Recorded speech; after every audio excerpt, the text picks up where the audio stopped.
ಮೊಗವೀರ ಸಮಾವೇಶದಲ್ಲಿ ಭಾಗಿಯಾಗಿರ್ತಕ್ಕಂಥ ನಗರಾಭಿವೃದ್ಧಿ ಸಚಿವರಾದಂಥ ವೈದ್ಯ ಸುರೇಶ್ ಅವರೇ,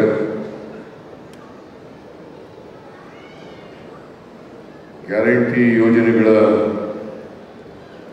ಅನುಷ್ಠಾನ ಸಮಿತಿಯ ಅಧ್ಯಕ್ಷರಾದಂಥ ಶ್ರೀ ಎಚ್.ಎಂ. ರೇವಣ್ಣ ಅವರ, ನಾಡೋಜ ಜಿ. ಶಂಕರ್ ಅವರ,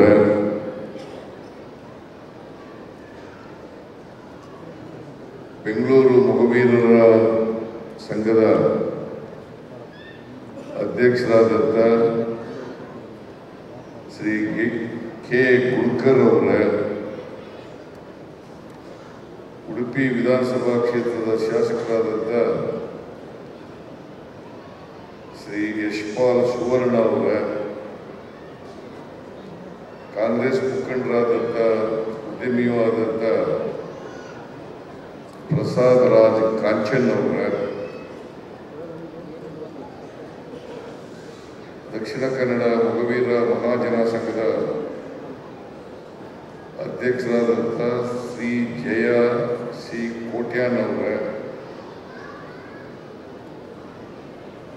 ವೇದಿಕೆಯಲ್ಲಿರ್ತಕ್ಕಂಥ ಎಲ್ಲ ಆತ್ಮೀಯ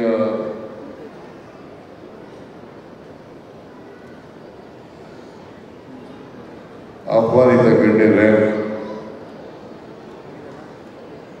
ಇಲ್ಲಿ ನೆರೆದಿರ್ತಕ್ಕಂಥ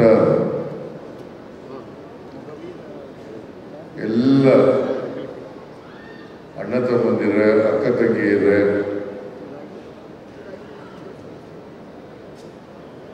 ಮಾಧ್ಯಮದ ಸ್ನೇಹಿತರೆ,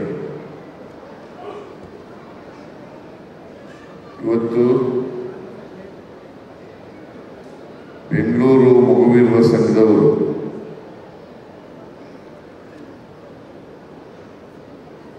ಒಂದು ಸಮಾವೇಶವನ್ನು ಏರ್ಪಾಡು ಮಾಡಿ ನನಗೆ ಈ ಸಮಾರಂಭದಲ್ಲಿ ಭಾಗವಹಿಸಲಿಕ್ಕೆ ಆಹ್ವಾನ ಮಾಡಿದ್ದಾರೆ. ಮತ್ತು ಈ ಸಮಾವೇಶವನ್ನು ಉದ್ಘಾಟನೆ ಮಾಡಬೇಕು ಅಂತೇಳಿ ನನಗೆ ತಿಳಿಸಿದ್ದಾರೆ. ಹಾಗಾಗಿ ಈ ಸಮಾವೇಶವನ್ನು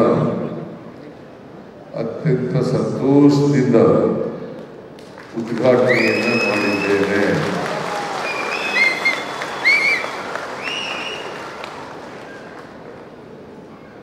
ಎರಡು 2015ರಲ್ಲಿ ನಾನು ಮೊಗವೀರ ಸಮಾವೇಶವನ್ನು ಉದ್ಘಾಟನೆ ಮಾಡಿದ್ದೆ.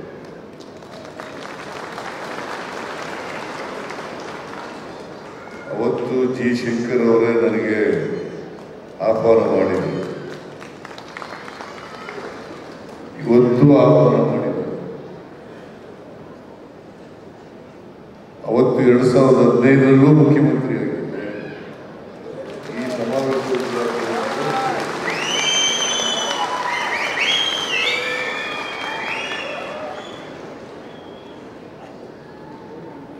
ಮೊಗವೀರರು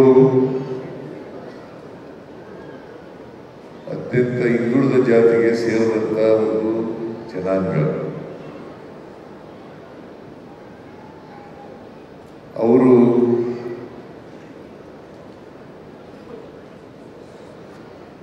ಅವಕಾಶಗಳಿಂದ ವಂಚಿತರಾಗಿರ್ತಕ್ಕಂಥ,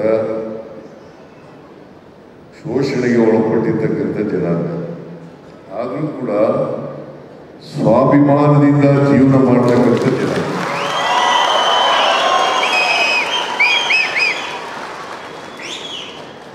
ಅವರ ಧಾರಾಳತನ ಇದೆಯಲ್ಲ, ಆ ಧಾರಾಳತನವನ್ನು ಹೊಂದಿರತಕ್ಕಂಥ ಜನಾಂಗ.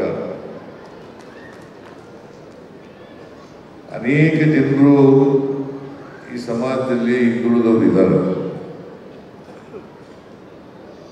ನಮ್ಮ ಜಾತಿ ವ್ಯವಸ್ಥೆಯ ಕಾರಣಕ್ಕೋಸ್ಕರ ಅವರು ಯಾವ್ಯಾವ ಕಸುಬು ಮಾಡ್ತಾ ಇದ್ರು ಆ ಕಸುಬುಗಳ ಆಧಾರದ ಮೇಲೆ ಬಹುತೇಕವಾಗಿ ಜಾತಿಯನ್ನು ಮಾಡಿದ್ರು. ಈ ಜಾತಿ ವರ್ಣ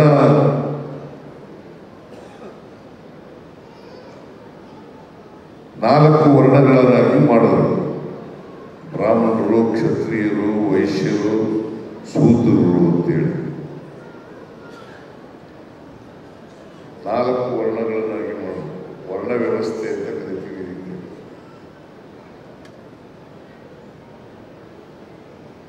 ಮೊದಲು ವರ್ಗ ಬ್ರಾಹ್ಮಣರು, ಕ್ಷತ್ರಿಯರು, ವೈಶ್ಯರು, ಇವರು ಮೂರು ವರ್ಗದ ಜನರಿಗೆ ವಿದ್ಯೆ ಕಲಿತಕ್ಕಂಥ ಅವಕಾಶ ಇತ್ತು. ಶೂದ್ರರಿಗೆ ವಿದ್ಯೆ ಕಲಿತಕ್ಕಂಥ ಅವಕಾಶ ಇರಲಿಲ್ಲ.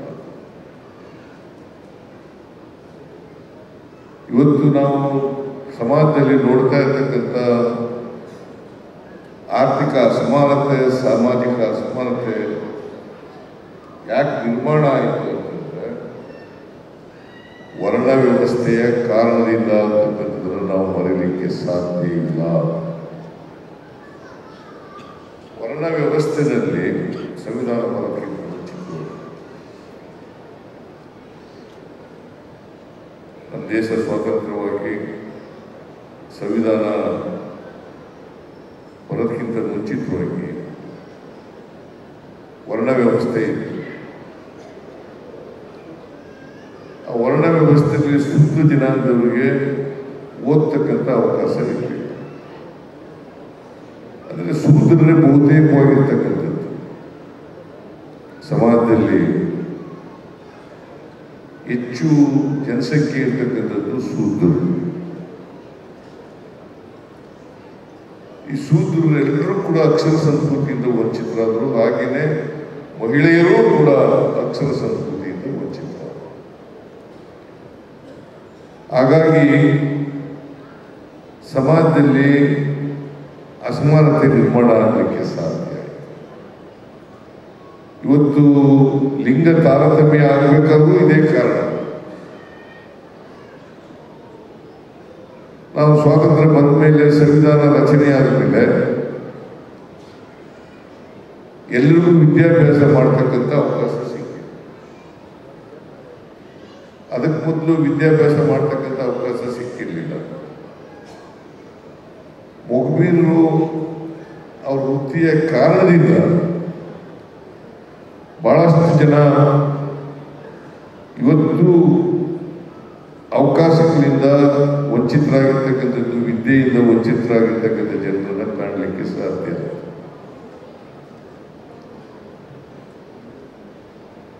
ಎಲ್ಲರೂ ವಿದ್ಯಾವಂತರಾಗಬೇಕು. ಸಮಾಜದಲ್ಲಿ ನಮ್ಮ ಸಂವಿಧಾನ ಎಲ್ರಿಗೂ ಅವಕಾಶವನ್ನು ಕಲ್ಪಿಸ್ಕೊಟ್ಟಿದೆ. ಎಲ್ರಿಗೂ ವಿದ್ಯೆ ಕಲಿತಕ್ಕಂಥ ಅವಕಾಶ ಇದೆ. ಶಿಕ್ಷಣ ಮೂಲಭೂತವಾದಂಥ ಹಕ್ಕು ಅಂತಕ್ಕಂಥದ್ದನ್ನು ಮಾಡಿದ್ದಾರೆ.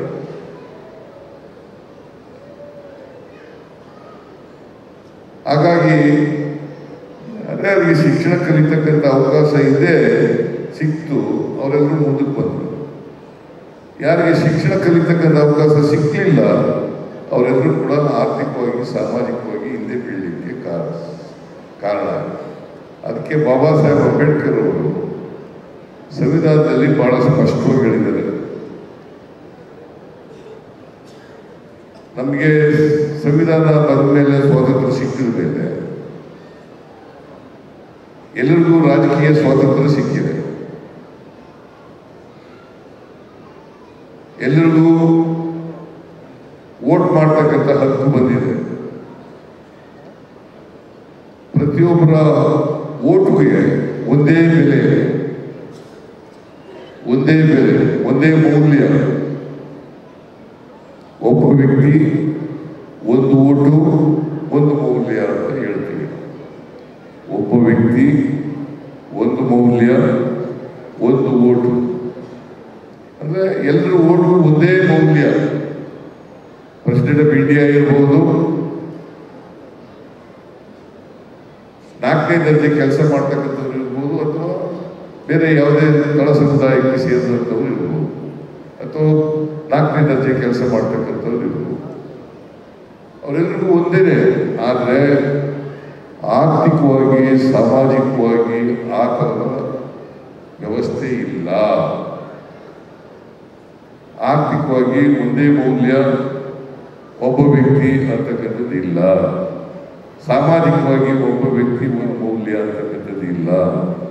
ಅದರಿಂದ ನಮ್ಮ ಸಮಾಜದಲ್ಲಿ ಯಾರಿಗೆ ಅವಕಾಶ ಸಿಗ್ತೋ ಮುಂದಕ್ಕೆ ಹೋದ್ರು, ಯಾರಿಗೆ ವಿದ್ಯೆ ಕಲಿತಕ್ಕಂಥ ಅವಕಾಶನೇ ಸಿಕ್ಕಿಲ್ಲ ಅವರಿಗೆ ಅವರ ಕಷ್ಟಗಳನ್ನು ನಂಬಿಕೊಂಡು ಬದುಕತಕ್ಕಂಥ ಕೆಲಸ. ಅದಕ್ಕೆ ಬಸವಣ್ಣ ಏನು ಹೇಳ್ತಾರೆ, ಕಾಯಕವೇ ಕೈಲಾಸ, ಕಾಯಕವೇ ಕೈಲಾಸ. ಅಂದ್ರೆ ಎಲ್ಲರೂ ಕಾಯಕ ಮಾಡಬೇಕು. ಅವರು ಬಸವಣ್ಣ 2 ವಿಚಾರಗಳಿಂದ ಸಮಾಜಕ್ಕೆ ಏನಪ್ಪ ಅಂತಂದ್ರೆ, ಒಂದು ಕಾಯಕ, ಇನ್ನೊಂದು ದಾಸೋಹ. ಕಾಯಕ ಅಂತಂದ್ರೆ ಕೆಲಸ ಮಾಡಬೇಕು. ನೀವೆಲ್ಲ ಮೀನು ಹಿಡಿತಕ್ಕಂಥ ಕೆಲಸವನ್ನು ಮಾಡಬೇಕು. ಬಹಳ ಜನ ಏನೂ ಮಾಡಬೇಕು, ಇನ್ನೊಬ್ಬರ ಶ್ರಮದಿಂದ ಸಂಪಾದನೆ ಆಸ್ತಿಯನ್ನು ಅನುಭವಿಸ್ತಿರ್ತಾರೆ. ನೀವು ಆಸ್ತಿ ಸಂಪಾದನೆ ಮಾಡಬೇಕು, ಆಸ್ತಿಯನ್ನು ಅನುಭವಿಸೋದು ಬೇರೆ. ನಮ್ಮ ವರ್ಣ ವ್ಯವಸ್ಥೆಯಲ್ಲೇ ಹಂಗೆ ಇರೋದು. ಮೇಲ್ಜಾತಿಯವರಿಗೋಸ್ಕರ ಶೂದ್ರರು ಕೂಡ ಶ್ರಮ ಪಡಬೇಕು, ಆಸ್ತಿ ಸಂಪಾದನೆ ಮಾಡಬೇಕು. ಅವರು ಅನುಭವಿಸಲಿಲ್ಲ ಆಸ್ತಿಯನ್ನು, ಬೇರೆಯವರದವರು ಅನುಭವಿಸಬೇಕು. ಈ ವ್ಯವಸ್ಥೆ ಇತ್ತು. ಇದನ್ನು ಬದಲಾವಣೆ ಮಾಡತಕ್ಕಂಥದ್ದೇ ಸ್ವಾತಂತ್ರ್ಯದ ಮೇಲೆ ಸಂವಿಧಾನ ಬಂದು ಎಲ್ಲರಿಗೂ ಸಮಾನ ಅವಕಾಶಗಳನ್ನು, ಸಮಾನ ಹಕ್ಕುಗಳನ್ನು ಕೊಡ್ತಕ್ಕಂಥ ಕೆಲಸ ಆಗಿದೆ. ಸಂವಿಧಾನ ಒಂದು ವೇಳೆ ಬದಲೇ ಇದ್ರೆ ನಾವ್ಯಾರು ಕೂಡ ಸಮಾನ ಅವಕಾಶಗಳು ಸಿಗಲಿಕ್ಕೆ ಸಾಧ್ಯ ಆಗುವುದಿಲ್ಲ ನಮಗೆ. ಅದರಿಂದ ನಾನು ನಿಮಗೆ ಒತ್ತಿ ಹೇಳ್ತಕ್ಕಂಥದ್ದು ಏನಪ್ಪ ಅಂತಂದ್ರೆ, ಯಾವುದೇ ಕಾರಣಕ್ಕೆ ನಿಮ್ಮ ಮಕ್ಕಳನ್ನ ವಿದ್ಯಾವಂತರನ್ನಾಗಿ ಮಾಡದೇ ಇರಬೇಡಿ. ವಿದ್ಯಾವಂತರನ್ನಾಗಿ ಮಾಡಲೇಬೇಕು. ಇಲ್ಲೇ ಹೋದ್ರೆ ಈ ಗುಲಾಮಗಿರಿ ವ್ಯವಸ್ಥೆ ಇದೆಯಲ್ಲ, ಇದು ಬಿಟ್ಟು ಹೋಗಲಿಕ್ಕೆ ಸಾಧ್ಯ. ವಿದ್ಯಾವಂತರಾದರೆ ಸ್ವಾಭಿಮಾನ ಪಡೆಯಲಿಕ್ಕೆ ಸಾಧ್ಯ, ಸ್ವಾವಲಂಬಿ ಆಗಲಿಕ್ಕೆ ಸಾಧ್ಯ. ಇನ್ನೊಬ್ಬರ ಮೇಲೆ ಅವಲಂಬನೆಯಾಗತಕ್ಕಂಥ ಪರಿಸ್ಥಿತಿ ಇರಲಿಲ್ಲ. ಅದಕ್ಕೋಸ್ಕರ ನಾನು ಎಲ್ಲ ಯುವಕರಲ್ಲಿ ಮನವಿ ಮಾಡ್ತೇನೆ, ನೀವು ಯಾವ ಕಾರಣಕ್ಕೂ ಕೂಡ ವಿದ್ಯೆಯಲ್ಲಿ ಹಿಂದೆ ಬೀಳಬಾರದು. ಅವಕಾಶಗಳನ್ನು ಉಪಯೋಗಿಸತಕ್ಕಂಥ ಪ್ರಯತ್ನವನ್ನು ಮಾಡಬೇಕು. ನಿಮ್ಮ ಮಕ್ಕಳನ್ನ ವಿದ್ಯಾವಂತರನ್ನಾಗಿ ಮಾಡ್ತಕ್ಕಂಥ ಕೆಲಸವನ್ನು ಮಾಡಬೇಕು. ಇದನ್ನ ಇಂಥ ಸಂಘಟನೆ ಮಾಡುವಾಗ ಇವೆಲ್ಲ ಚರ್ಚೆ ಆಗಬೇಕು. ಯಾಕೆ ನಾವೆಲ್ಲ ಇಲ್ಲಿದ್ದೀವಿ, ವೈದ್ಯರು ಏನಪ್ಪ ಆದ್ಮೇಲೆ ನೆಲ ಇರಬೇಕಿಲ್ಲ.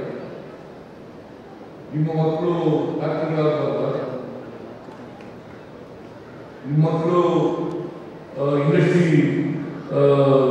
ಇಂಡಸ್ಟ್ರಿ ಟೀಚರ್ಗಳಾಗಬಾರ್ದ, ನಿಮ್ಮ ಮಕ್ಕಳುಗಳು ವಿಜ್ಞಾನಿಗಳಾಗಬಾರ್ದ, ನಿಮ್ಮ ಮಕ್ಕಳು ಇಂಜಿನಿಯರ್ಗಳಾಗಬಾರ್ದ. ನೀವು ಯಾಕೆ ಬುದ್ಧಿಯಲ್ಲ, ಇಂಜಿನಿಯರ್ಗಳಾಗೋದು, ಡಾಕ್ಟರ್ಗಳಾಗೋದು, ಅಥವಾ ನಾವೆಲ್ಲರೂ ಕೂಡ ಅನರ್ಹರು ಅಂತಕ್ಕಂಥದ್ದು ಇಲ್ಲ. ಯಾರು ಅನರ್ಹರಲ್ಲ, ಯಾರು ದಡ್ಡರಲ್ಲ. ಅವಕಾಶ ಸಿಕ್ಕಿಲ್ಲ ನಮಗೆ. ಈಗ ಅಂಬೇಡ್ಕರ್ ಅವರಿಗೆ ಅವಕಾಶ ಸಿಕ್ಕಿದ್ರಿಂದ ಅವರು ಮುಂದೆ ಬರಲಿಕ್ಕೆ ಸಾಧ್ಯ, ಅವರು ಓದುವುದರಿಂದ ಮೇಧಾವಿ ಆಗಲಿಕ್ಕೆ ಸಾಧ್ಯ. ಅವರು ಈ ದೇಶಕ್ಕೆ ಬೇಕಾದಂಥ ಸಂವಿಧಾನವನ್ನು ರಚನೆ ಮಾಡಿಕೊಡ್ತಕ್ಕಂಥ ಕೆಲಸವನ್ನು ಮಾಡಲಿಕ್ಕೆ ಸಾಧ್ಯ. ನೀವು ತಿಳ್ಕೋಬೇಕು.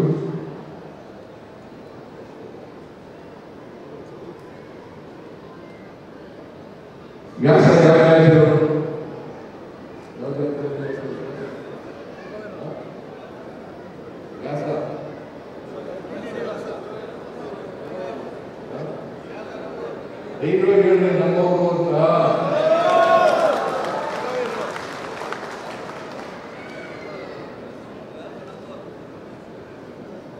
ವ್ಯಾಸ ಹೆಸರವರು ಈಗ ನಿಮ್ಮಲ್ಲಿ ಅನೇಕ ವರ್ಗಗಳಿದ್ದಾವೆ, ಉಪಜಾತಿಗಳಿದ್ದಾವೆ. ಮೊಗವೀರ ಅಂತ ಇದೆ, ಮೀನುಗಾರರು ಅಂತ ಇದೆ, ಕರಾವಳಿ ಮೀನುಗಾರರು ಅಂತ ಇದೆ, ಒಳನಾಡು ಮೀನುಗಾರರು ಅಂತ ಇದೆ, ಆಮೇಲೆ ಗಂಗಾ ಮತಸ್ಥರು ಅಂತ ಇದೆ, ಪೊಲೀಸ್ ಸಮಾಜ ಅಂತ ಇದೆ. ಇವೆಲ್ಲ ಅನೇಕ ಇವೆಲ್ಲ ಇದ್ದಾವೆ. ಈಗ ನೀವೆಲ್ಲ ಯಾವ ಕ್ಯಾಟಗರಿ ಬರ್ತೀರಿ? ಕ್ಯಾಟಗರಿ 1. ನಾನು ಸುವರ್ಣ ಕೇಳಿಸ್ಕೊಳ್ತಾ ಇದೆಯಾ? ನಾನು 98ರಲ್ಲೇ ನಿಮ್ಮೆಲ್ಲ ಮಗುವಿನೂ ಸೇರಿಸಿ ನಿಮ್ಮನ್ನೆಲ್ಲ ಸೆಕ್ಯೂರಿಟಿಯಲ್ಲಿ ಸೇರಿಸಬೇಕು ಅಂತ ನೀವು ಸಾರಿ ಮಾಡಿದ್ರೆ ನಾನು ಮುಖ್ಯಮಂತ್ರಿ ಆಗಿರುವಾಗ, ಪಟೇಲ್ರು ಮುಖ್ಯಮಂತ್ರಿ ಆಗಿರುವಾಗ, ನಾನು ಡೆಪ್ಯೂಟಿ ಚೀಫ್ ಮಿನಿಸ್ಟರ್ ಆಗಿರುವಾಗ, ಆಮೇಲೆ ಮತ್ತೆ ನಾನು ಮುಖ್ಯಮಂತ್ರಿ ಆಗಿರುವಾಗ, ಈಗ ಕೇಂದ್ರ ಸರ್ಕಾರದಿಂದ ವಾಪಸ್ ನಿಮ್ಮನ್ನ ಸೆಕ್ಯೂರಿಟಿ ಮಾಡೋಕ್ಕಾಗಲ್ಲ. ಯಾಕೆ ಇವರು ಕೇಂದ್ರ ಸರ್ಕಾರ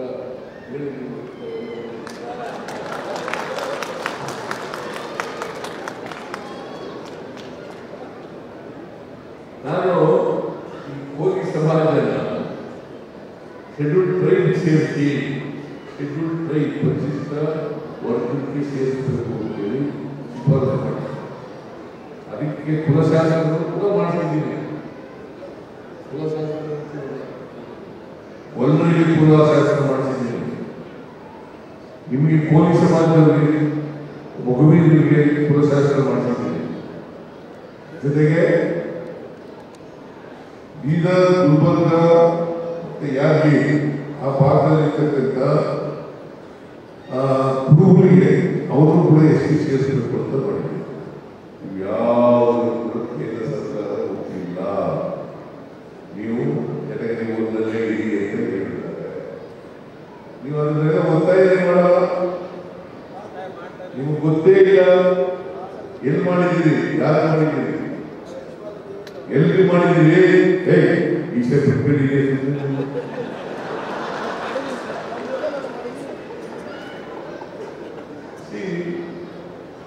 ರಾಜ್ಯ ಸರ್ಕಾರದ ಮೇಲೆ, ಕೇಂದ್ರ ಸರ್ಕಾರದ ಮೇಲೆ ನಿಮಗೆ ನ್ಯಾಯವಾದ ಸಾಮಾನ್ಯರಿಗೆ ಸಿಕ್ಕಿರ್ತಕ್ಕಂಥ ಹಕ್ಕನ್ನು ಪಡ್ಕೊಳ್ಳಲಿಕ್ಕೆ ಒತ್ತಾಯ ಇಂಥ ಸಂಘಟನೆ ಮಾಡೋದಕ್ಕೆ ಇವೆಲ್ಲ ಚರ್ಚೆ ಮಾಡಕ್ಕಲ್ವ? ಒಂದು ರೆಸಲ್ಯೂಷನ್ ಮಾಡಿದ್ದೀರಾ? ಈ ಸಮಾವೇಶದಲ್ಲಿ ರೆಸಲ್ಯೂಷನ್ ಮಾಡಬೇಕು, ಕಳಿಸ್ಕೊಡ್ಬೇಕು ರಾಜ್ಯ ಸರ್ಕಾರಕ್ಕೆ. ನಾನು ಮತ್ತೆ ಕಳಿಸ್ಕೊಡ್ತೀನಿ ರೆಸಲ್ಯೂಷನ್ ಮಾಡಿ ಅಂತ.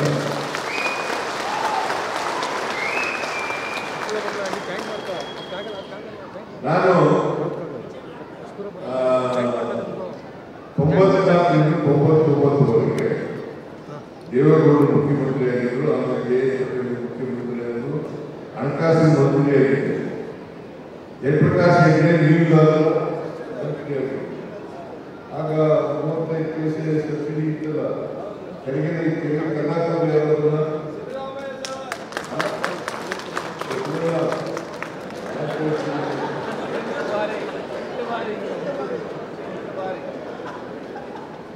ಎಲ್ಲ ಹೆಣ್ಮಕ್ಳು ಈಗ ಬೆಂಗಳೂರವರು ಬಹಳ ಜನ ಬೆಂಗಳೂರು ಬಂದು ಸೇರ್ಕೊಂಡಿದ್ದೀರಿ. ಅಲ್ಲಿ ಇರ್ತಕ್ಕಂಥವ್ರು ನೀರು ಸೋತಕ್ಕಿಂತ ಇದ್ರ ಮೇಲೆ ಬುಟ್ಟಿ ಮೇಲೆ ಒತ್ಕೊಂಡು ಹೋಗಿ ನೀರು ತಗೊಂಡು ಅದನ್ನ ಬುಸ್ತವ್ರು ಯಾರು?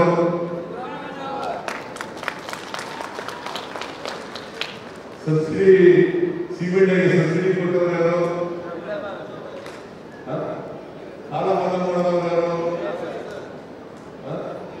5,000 ಮನೆಗಳು ತಿಳ್ಕೊಟ್ಟವ್ರು ಯಾರು?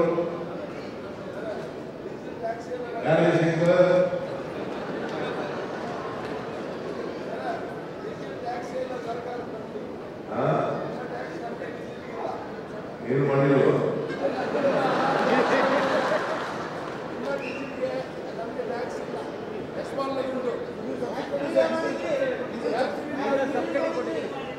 ನೋಡಪ್ಪ, ನೀವೆಲ್ಲರೂ ಕೂಡ ಸುಂದರ ಸಂಘಟನೆ ಆಗ್ತಾ ಇದ್ದೀರಲ್ಲ, ಈ ಸಂಘಟನೆ ಮಾಡಬೇಕಾಗಿದ್ದ ಸಂಘಟನೆ ಸಮಾವೇಶದಲ್ಲಿ ಸೇರಿದಾಗ ನಿಮ್ಮ ಸಮಸ್ಯೆಗಳೇನು ಅಂತ ಚರ್ಚೆ ಮಾಡೋಣ. ಆ ಸಮಸ್ಯೆಗಳಿಗೆ ಪರಿಹಾರ ಏನು ಅಂತಕ್ಕಂಥದ್ದನ್ನು ರಾಜ್ಯ ಸರ್ಕಾರ ಮುಂದೆ, ಕೇಂದ್ರ ಸರ್ಕಾರ ಮುಂದೆ ಇರತಕ್ಕಂಥ ಪ್ರಯತ್ನವನ್ನು ಮಾಡಬೇಕು. ಒತ್ತಡ ತರ್ತಕ್ಕಂಥ ಕೆಲಸವನ್ನು ಮಾಡಬೇಕು. ನೀವು ಒತ್ತಡ ಮಾಡಿದ್ರೆ ಯಾರು ನಿಮ್ಮನ್ನು ಕೇಳಲ್ಲ. ಗೊತ್ತಾಯ್ತಾ? ನಿಮ್ಮ ಮನೆಗೆ ಬಂದು ಮಾಡ್ಕೊಳ್ಳಿ ಅಂತಂದ್ರೆ ಮಾಡ್ಕೊಳಕ್ಕಾಗಲ್ಲ. ನಾನು ಒಂದ್ಸಾರಿ ಜಯಪ್ರಕಾಶ್ ಹೆಗಡೆ ಇರುವಾಗ ನನಗೆ ಒಂದು ಚಿನ್ನದ ಕಡಗ ಕಡಗ ಹಾಕೋದು,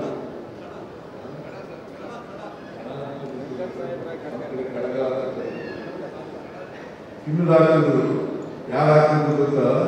ಮಗುವೀರರ ಉಡುಪಿನಲ್ಲಿ.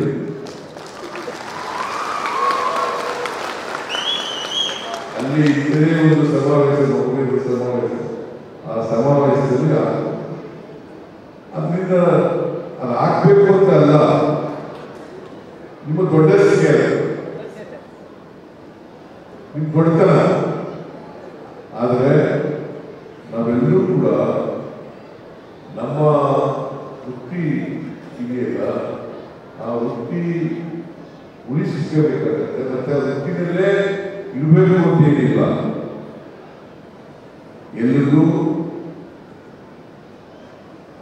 ಏನು ಬೇಕಾದ್ರೂ ಆಗಲಿಕ್ಕೆ ಅವಕಾಶ ಇದೆ. ಈಗ ನಿಮ್ಮ ಸುವರ್ಣ MLA ಆಗಿರ್ತಾರೆ, ಉಡುಪಿ MLA, ನೀವು ನಾಳೆ ಚೀಫ್ ಮಿನಿಸ್ಟರ್ ಆಗ್ಬೋದು.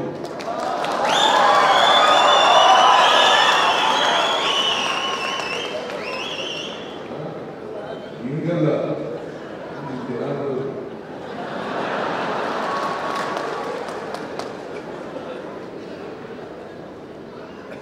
ನಿಮ್ ಜನಾಂಗಗಳು ಏನ್ ಬೇಕಾದ್ರೂ ಅಲ್ವಾ? ಅದರಿಂದ ಈ ಸಮಾಜದಲ್ಲಿ ನಾವು ಇದ್ದೇವೆ, ನಾವು ಮೀನುಗಾರಿಕೆ ಮಾಡಕ್ಕೆ ಸಿಗಲು ಅಂತ ಹೇಳ್ಬೋದು. ನಾವು ಈ ಸಮಾಜದಲ್ಲಿರ್ತಕ್ಕಂಥ ಡಾಕ್ಟರ್ ಆಗಲಿಕ್ಕೆ, ಇಂಜಿನಿಯರ್ ಆಗಲಿಕ್ಕೆ, ಪ್ರೊಫೆಸರ್ಗಳಾಗಲಿಕ್ಕೆ, ಸೈಂಟಿಸ್ಟ್ಗಳಾಗಲಿಕ್ಕೆ, ಇಂಡಸ್ಟ್ರಿಯಲಿಸ್ಟ್ಗಳಾಗಲಿಕ್ಕೆ, ಕಂಟ್ರಾಕ್ಟರ್ಗಳಾಗಲಿಕ್ಕೆ ಅರ್ಹತೆ ಇದೆ ಅಂತಕ್ಕಂಥ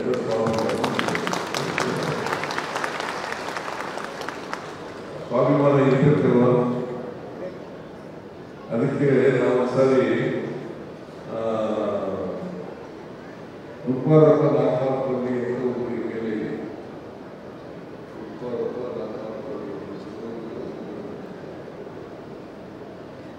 ನಾನು ಮುಖ್ಯಮಂತ್ರಿ ಆಗಿದ್ದೆ 2013 ಆಗ ಅನ್ನಭಾಗ್ಯ ಕಾರ್ಯಕ್ರಮ ಜಾರಿಗೆ ತಗೊಂಡು 5 kg ಅಕ್ಕಿಯನ್ನು ಪುಕ್ಕಟ್ಟಿಯಾಗಿ ಕೊಡ್ತಕ್ಕಂಥ ಕೆಲಸ ಕಾರ್ಯಕ್ರಮ. ಅವ್ರು ಹೇಳಿದ್ರು, ಸಿದ್ದರಾಮಯ್ಯವರೇ, ನೀವು ಪುಕ್ಕಟ್ಟಿಯಾಗಿ 5 kg ಅಕ್ಕಿ ಬಡವರು ಕೊಟ್ಟು ನಮ್ಮನ್ನೆಲ್ಲ ಬಡವರನ್ನೆಲ್ಲ ಸೋಮಾರಿಗಳು ಮಾಡ್ಬಿಟ್ಟಿದ್ದೀರಿ ನೀವು ಅಂತ ಹೇಳಿದ್ರು. ನಾನು ಹೇಳಿದೆ, ಉಪರಪ್ಪ ನೀವು ಮಾಡಿದ್ದೇ ಇದೆ ಗೊತ್ತಿಲ್ಲ ನನಗೆ.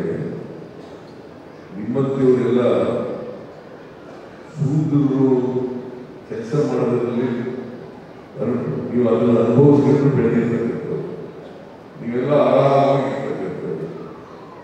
ನೀವು ಒಂದಷ್ಟು ದಿನ ಕೆಲಸ ಮಾಡಿ.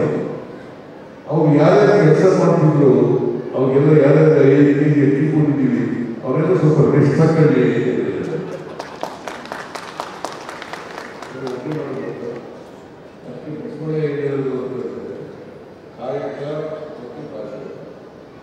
ಕಾಯಕ ಎಲ್ಲರೂ ಮಾಡಬೇಕು.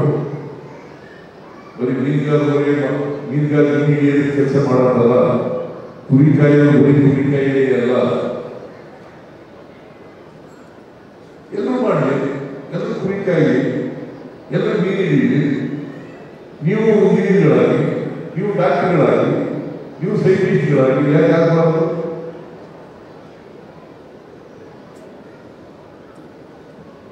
ಇದು ಸಮಾಜದಲ್ಲಿ ಅದಕ್ಕೆ ಕಾಯಕ ಬಸವಣ್ಣವರು ಕಾಯಕ ಎಲ್ಲರೂ ಮಾಡಬಹುದು, ಕೆಲವರು ಮಾಡೋದಲ್ಲ.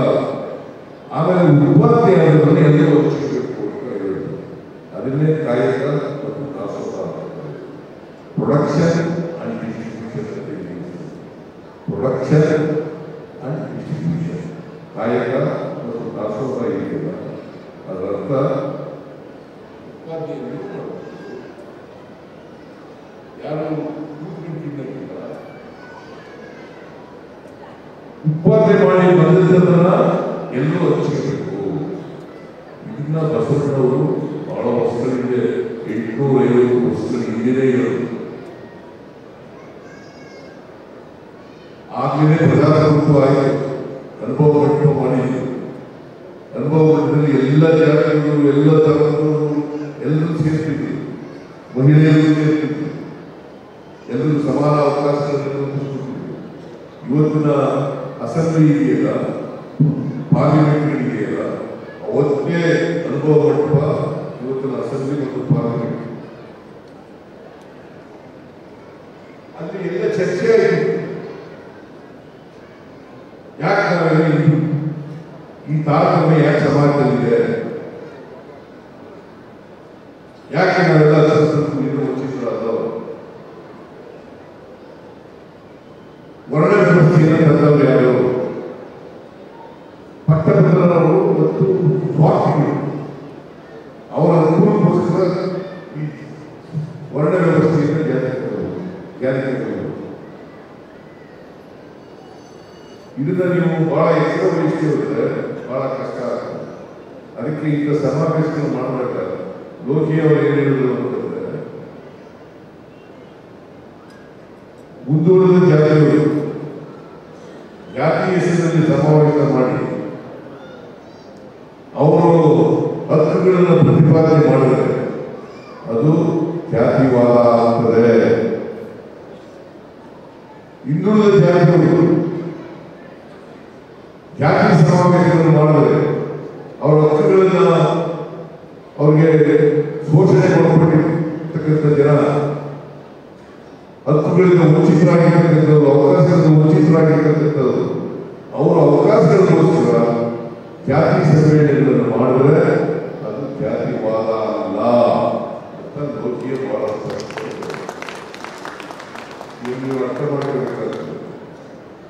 ಒಂದು ಅದಕ್ಕೆ ಬಾಬಾ ಸಾಹೇಬ್ ಅಂಬೇಡ್ಕರ್ ಅವರು ಏನು ಹೇಳಿದ್ರು ಅಂತಂದ್ರೆ, ಶೋಷಿತರಿಗೆ, ದಲಿತರಿಗೆ, ಹಿಂದುಳಿದವರಿಗೆ, ಅಲ್ಪಸಂಖ್ಯಾತರಿಗೆ, ಎಲ್ಲ ಜಾತಿ ಬಡವರಿಗೆ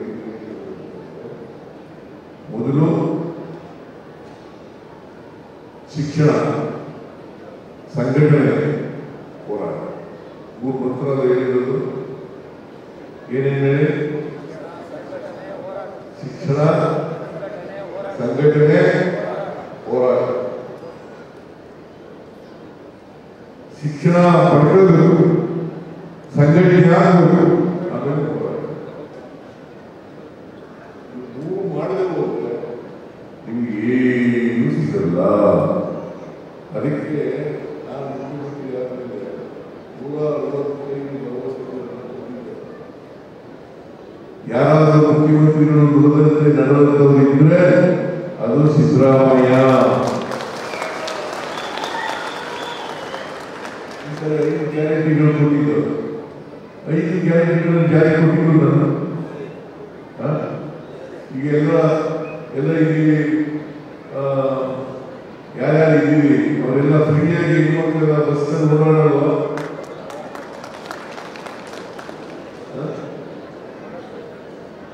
ಗೃಹಲಕ್ಷ್ಮಿ ಕಾರ್ಯಕ್ರಮದಲ್ಲಿ ಮನೆಯ ಯಜಮಾನಿಗೆ 1,22,00,000 ಕುಟುಂಬಗಳಿಗೆ 2,000 ರೂಪಾಯಿ ಪ್ರತಿ ಮನೆಯ ಯಜಮಾನಿಗೆ.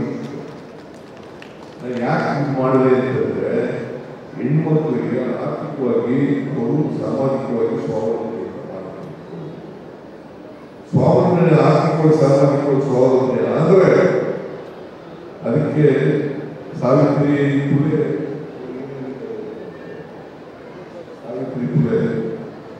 ಈಗ ಪುರುಷರಿಗೆ ವಿದ್ಯಾವಂತರು ಮಾಡಿದ್ರೆ ಅವ್ರಿಗೆ ಇಂಡಿವಿಜುವಲ್ ಮಾಡಬೇಕು, ಒಬ್ಬ ಮಹಿಳೆ ಮಾಡಿದ್ರೆ ಇಡೀ ಸಂಸ್ಥಾನಕ್ಕೆ ಮಾಡಬೇಕು. ಸಾವಿತ್ರಿ ಪುಲೆ ಹೇಳಿದ್ದಾರೆ. ಅದಕ್ಕಿಂತ ಅದಕ್ಕೋಸ್ಕರ ಹೆಣ್ಣು ಮಕ್ಕಳು ಯಾವ ಕಾಲಕ್ಕೂ ಕೂಡ ವಿದ್ಯೆಯಿಂದ ವಂಚಿತರಾಗಬಾರದು, ಹಿಂದುಳಿದವರು ವಿದ್ಯೆಯಿಂದ ವಂಚಿತರಾಗಬಾರದು, ದಲಿತರು ವಿದ್ಯೆಯಿಂದ ವಂಚಿತರಾಗಬಾರದು. ಇವೆಲ್ಲ ಹೇಳ್ತಾ ನಾನು ಒಬ್ಬ ಹಿಂದುಳಿದ ಜನಕ್ಕೆ ಸೇರಿದವರು ಅಲ್ವಾ? ಅದಕ್ಕೆ ನನ್ನ ಬಹಳ ಜನ ಸಹಿಸಿದಲ್ಲ.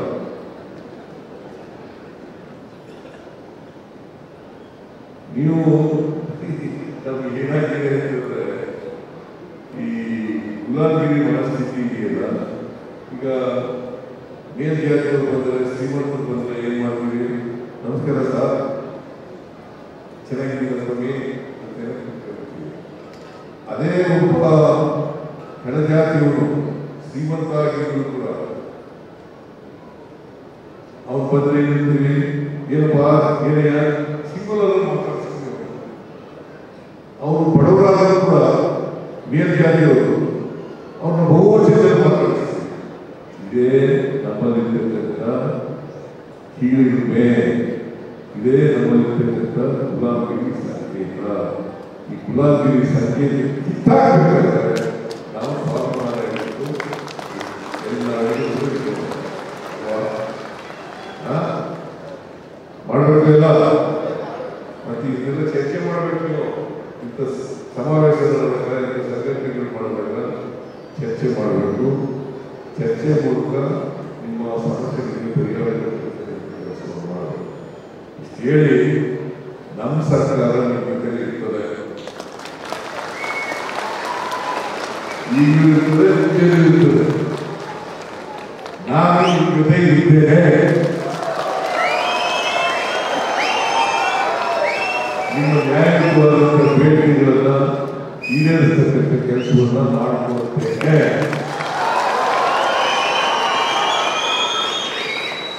ಅದರಿಂದ ಇಂಥ ಸಮಾವೇಶ ಮಾಡಬೇಕಾಗಿರ್ತಕ್ಕಂಥ ಸ್ವಾಗತಾರ್ಹ ವಿಚಾರಗಳನ್ನ ಹೇಳಿ ಇವತ್ತು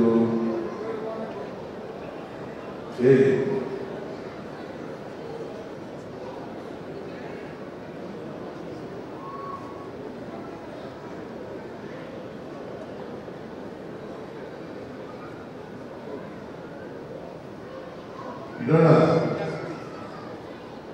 ಈಗ ವಿದ್ಯಾರ್ಥಿಗಳಲ್ಲಿ ಯಾಕೆ ಬರಲ್ಲ? ವಿದ್ಯಾರ್ಥಿ ಎಲ್ರಿಗೂ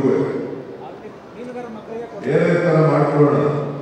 ಈಗ ನಮ್ಮ ಸರ್ಕಾರ ನೀವು ಏನೇನು ಬೇಡಿಕೆಗಳು ಇಟ್ಟಿದ್ದೀರಿ, ಈಗ ಮುಂದಿನ ಮಾರ್ಚ್ ತಿಂಗಳಲ್ಲಿ ಬಜೆಟ್ ಉಚಿತವಾಗಿ ನನಗೆ ಒಂದು ಮನವಿ ಕೊಡಿ, ಏನೇನು ಮಾಡ್ಕೊಳಕ್ಕಾಗ್ತದೆ ಆದ್ಯತೆ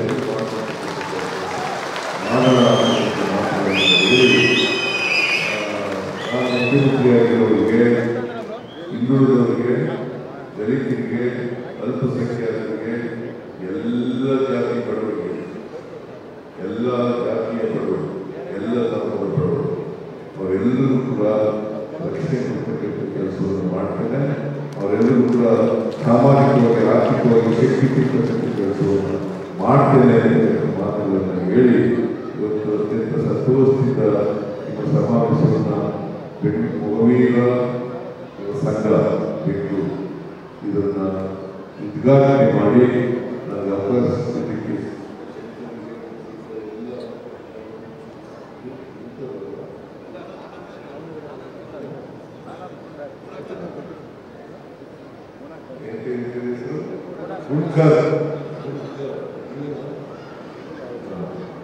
ಇವರಿಗೆ ಧನ್ಯವಾದಗಳನ್ನು ಹೇಳಿ ನಿಮಗೆಲ್ಲ ಹೊಸ ವರ್ಷದ ಶುಭಾಶಯಗಳನ್ನು ಕೋರಿ